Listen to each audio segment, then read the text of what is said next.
The UN says the strikes on Iran's nuclear facilities are particularly concerning and is encouraging the planned talks between the U.S. and Tehran about Iran's nuclear program to continue this weekend. With me now is Kamran Bokhari, Middle East analyst and senior director at New Lines Institute for Strategy and Policy. Kamran, welcome. Thank you for being here. Thank you for having me. What do you make of Iran's response today to Israel's attack? I think it's very clear that it was very weak.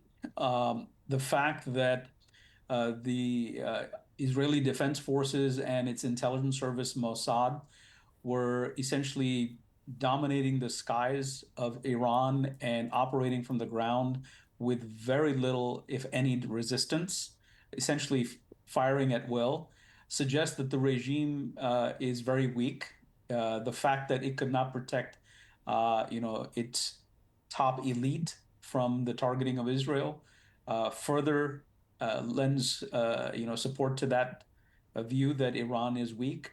But weakness is, on one hand, it is weak, but it still retains the capability to launch ballistic missiles and drones, as we've seen even last year, and of course today.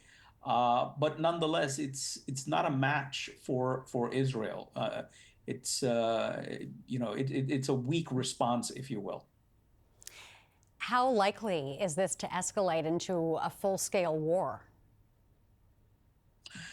Well, I mean, some would say we're already in a full-scale war. The two countries are at a distance from one another. So if by full-scale war we mean ground war, well, that's not going to happen.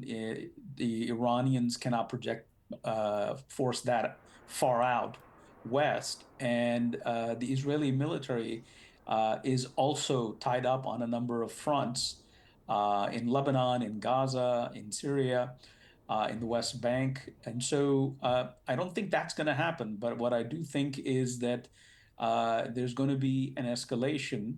The question is, until now, the Israelis have limited their strikes to Islamic Revolutionary Guards Corps leadership, ballistic missile facilities, nuclear facilities. Will they now expand to, say, infrastructure targets? Because the Iranian attacks have targeted civilian areas in Israel. So that's the big question. And then that sort of becomes a spiral, and you're up that escalatory ladder pretty fast. So and that's what I'm watching for. Will that happen, and how far do we go? I mean, the Israeli government has already said, look, this isn't a one-day campaign. It's spread across several days and, in fact, weeks. So we're just waiting to see what comes next. Israel says this attack was aimed at Tehran's nuclear program, claiming Iran has the capability to make 9 bombs. What do you make of that claim?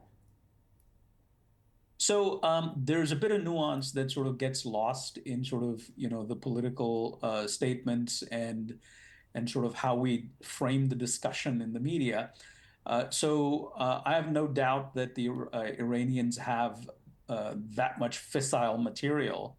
Now, can they convert that into a bomb, if you will? In other words, they need to sort of put it, for a lack of a better term, in a box and test it. And then once it's tested, then you can say, okay, they have a crude device like North Korea. Then the next thing is, Iran doesn't have an air force, and so it can't, use aircraft to drop any of those bombs on an adversary. It would have to use its missile capacity, and even there, it's a feat of engineering that we're not really sure they can do just yet. So it's on the pathway. If we're saying that they're close to, they have fissile material, absolutely. But do they have a bomb that they can deploy? That would require a test. And I think that was the fear, that amid this diplomacy, are the Iranians secretly trying to move towards doing a test? and then crossed the nuclear Rubicon, and then we're in a different place on this issue. So I think that's why they acted, preemptively. We'll have to leave it there. That is our time. Kamran, thank you very much for being here with us this evening. Thank you for having me. That is Kamran Bokhari, Middle East analyst and senior director at New Lines Institute for Strategy and Policy.